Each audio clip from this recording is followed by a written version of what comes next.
દોસ્તો ગુજરાત પોલીસમાં 12 પાસ ઉપર ભરતી આવી ગઈ છે। જગ્યા છે 12,787 અને ખાલી 12 પાસ જોશે। તો આવો વિગતવાર વાત કરીએ, પણ વિડીયોને સેવ કરી લેજો।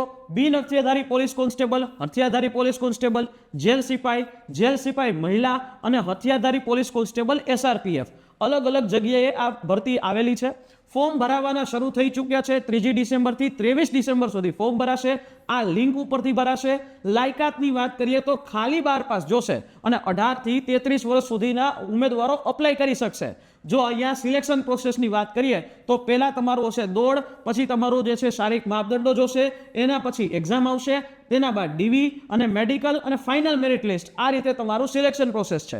જો આની અંદર શારીરિક માપદંડો છે એ પુરુષોના આ મુજબ છે અને મહિલાઓના આ મુજબ છે।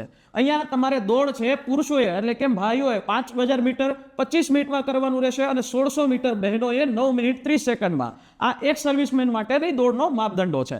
અહીંયા રિટન એક્ઝામિનેશન આવશે જે 200 માર્કની હશે। આ રિટન એક્ઝામિનેશન છે એ ટોટલ 200 માર્કની હશે, MCQ હશે અને એમાંય નેગેટિવ હશે, બરાબર છે। એમાં પાર્ટ એ છે એ 80 માર્કનો હશે, મેથ્સ, રીઝનિંગ અને ગુજરાતી કોમ્પ્રિહેન્શન હશે, અને પાર્ટ બી છે એમાં આ પ્રકારના સબ્જેક્ટ હશે। તો બંનેમાં તમારે 40% માર્ક લેવા ફરજિયાત। ત્યારબાદ ડીવી થશે, ડીવી પછી મેડિકલ ટેસ્ટ થશે અને એના બાદ ફાઇનલ મેરિટ લિસ્ટ છે એ જાહેર થશે।